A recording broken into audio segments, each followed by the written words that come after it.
I've heard many folks say that the image of a blank calendar fills them with fear. These folks need a plan to comfortably make it through the day. I've heard others say a jam-packed calendar fills them with dread. What if I don't get it all done? Or what if I want to do something else? Well, looking back at my calendar for the past year, which certainly has been packed with visits and events, I don't see dates and obligations. I see a year filled with incredible experiences and satisfaction of having a shared sense of purpose. My whole passion this year has been to get everyone in the American Legion Auxiliary focused on the same mission, our mission, which is this. In the spirit of service, not self, the mission of the American Legion Auxiliary is to support the American Legion and to honor the sacrifice of those who serve by enhancing the lives of our veterans, military, and their families, both at home and abroad. For God and country, we advocate for veterans, educate our citizens, mentor youth, and promote patriotism, good citizenship, peace, and security. It seems so basic, but it says so much. We can never thank our veterans enough for the privilege of being here today to convene and carry out our business. I am proud to say that this year I visited every single department at least once, including Puerto Rico, Guam, and the Virgin Islands. I wish I could tell you about my visits to every state, but time permits me to share just a few of my experiences. I visited military bases, VA hospitals, veterans homes, domiciliaries, homeless shelters, and transitional living centers. I talked to veterans in many locations that were many different ages and who served their country in many different ways.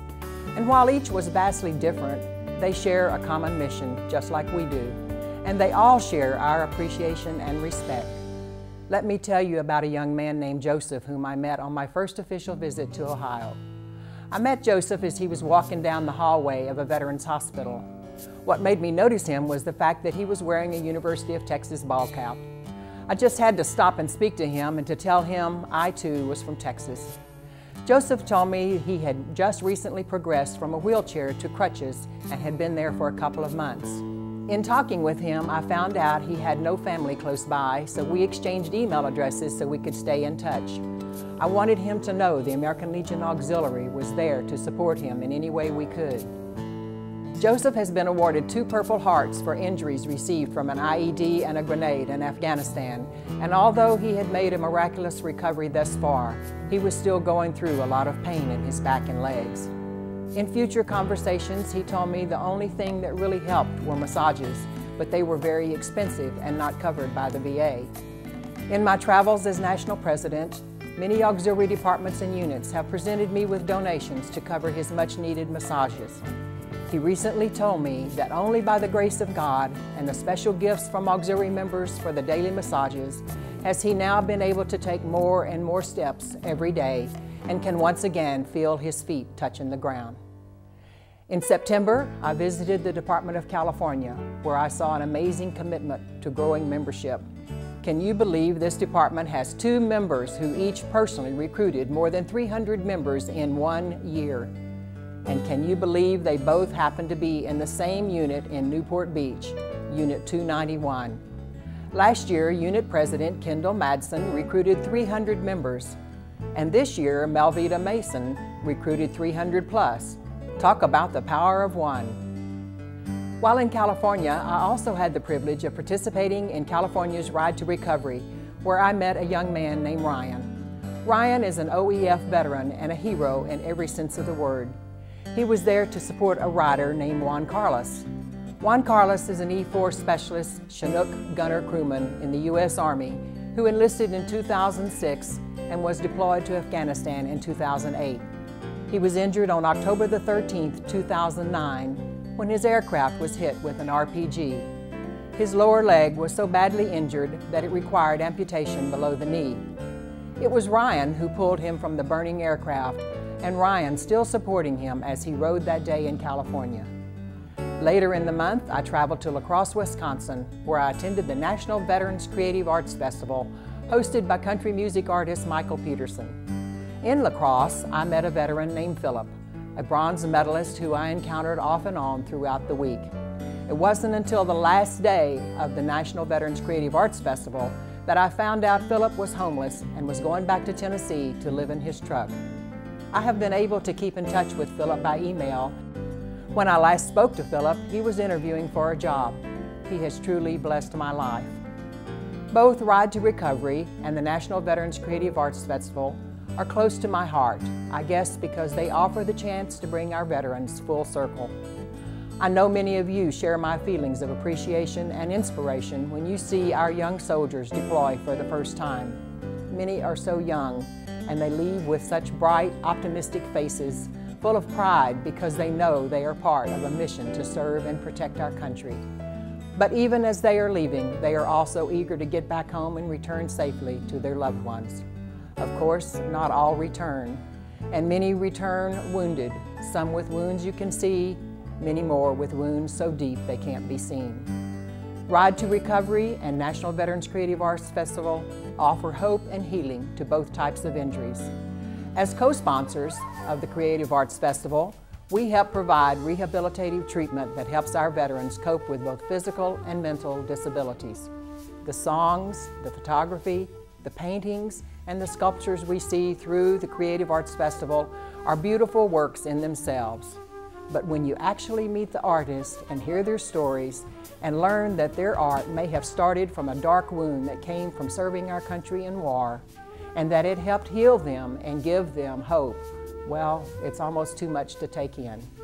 The same goes for our support for Ride to Recovery. The mental and physical issues our troops face when they return home after serving our country is overwhelming.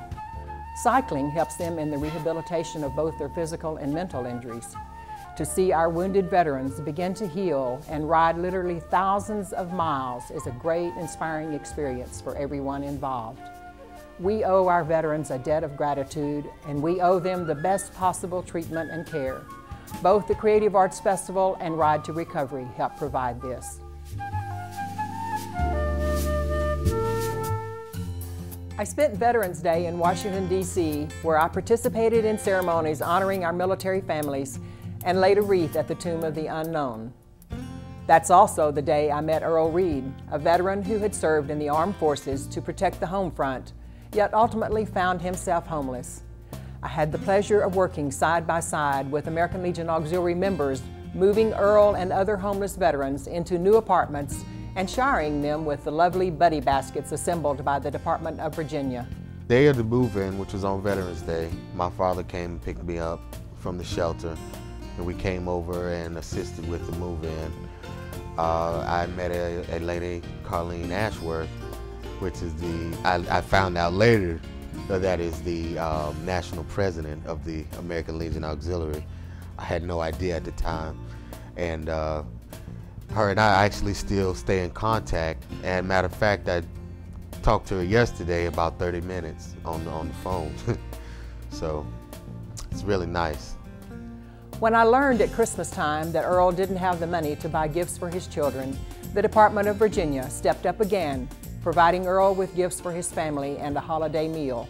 This visit really opened my eyes and helped personalize the plight of our homeless veterans. Sadly, the more I learn about them, the more I know we need to do. I am so pleased that our national headquarters staff shares this commitment. During one of my visits, the conference room was filled with boxes of pillows, towels, food, and hygiene items the staff had collected in preparation for our Veterans Day event for homeless veterans in Indianapolis. In November, I accompanied the American Legion National Commander on a visit to the Far East, and together we served Thanksgiving dinner to our troops in South Korea before heading to Taiwan, Guam, and Hawaii for Pearl Harbor Day. I ended the year with visits to Puerto Rico and the Virgin Islands, visiting their VA hospitals and Legion posts. 2011 began as a whirlwind. It was great to meet with members of my home state of Texas early in the month, where I visited Brooke Army Medical Center and the Center for the Intrepid in San Antonio. Brooke Army Medical Center is a major location for burn victims. The Center for the Intrepid helps recovering veterans to function and live independently, focusing on everything from walking to swimming and driving a car. Then I was off to visit New Hampshire, Idaho, New York, and Kentucky. On February 6th, I visited the Department of North Dakota, followed by visits to Vermont, Arizona, Georgia, and North Carolina, where I once again had the pleasure of visiting with our veterans to say thank you. In March, I attended the American Legion Auxiliary's 30th Awareness Assembly in Washington, D.C., where I was thrilled to recognize the work of Operation Mend by presenting them with the Public Spirit Award. It was also nice to reconnect with Joshua Moreau and Robert Muscarello, two of our talented National Veterans Creative Arts Festival vocal performing artists. March also brought visits to South Carolina, where I enjoyed visiting with veterans at Dorn VA Medical Center and recruits at Fort Jackson. I even fired my first M4 rifle with Commander Jimmy Foster. It was from this event that the commander gave me the nickname Sure Shot Ashworth.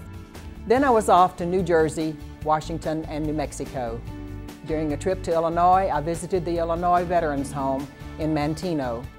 I had the honor of visiting with numerous volunteers and veterans in the Alzheimer and dementia wings and was thrilled to meet with residents making poppies. Walking through the hallways, you could see photos of past residents and feel the presence of those who came before.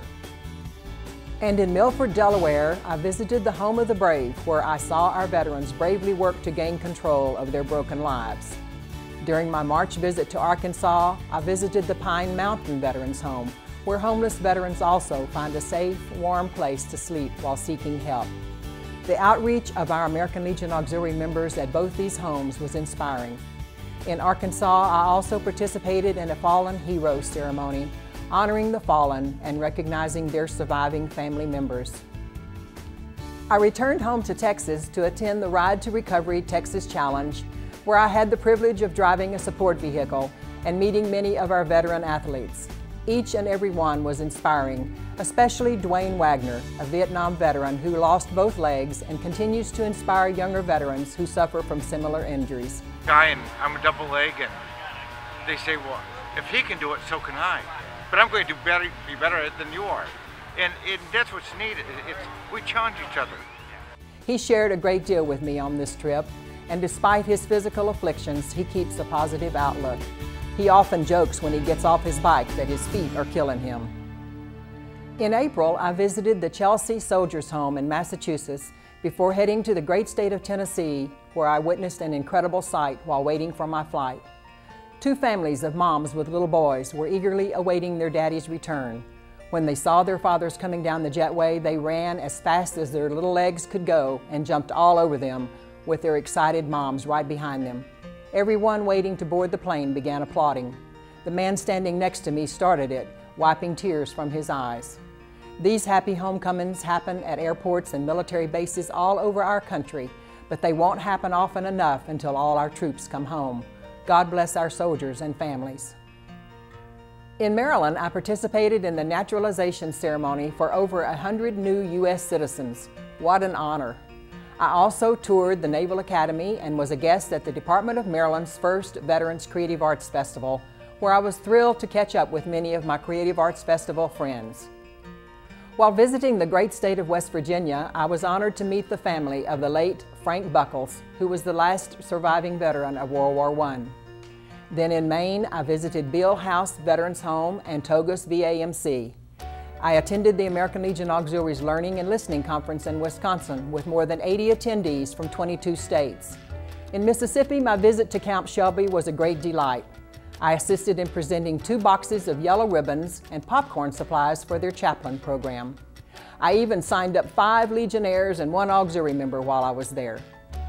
From there, I attended the beautiful state of Alaska for their department convention in Kodiak, along with National Commander Jimmy Foster, Sons of the American Legion Commander David Dew, and Honorary Junior National President Sabrina Cobb.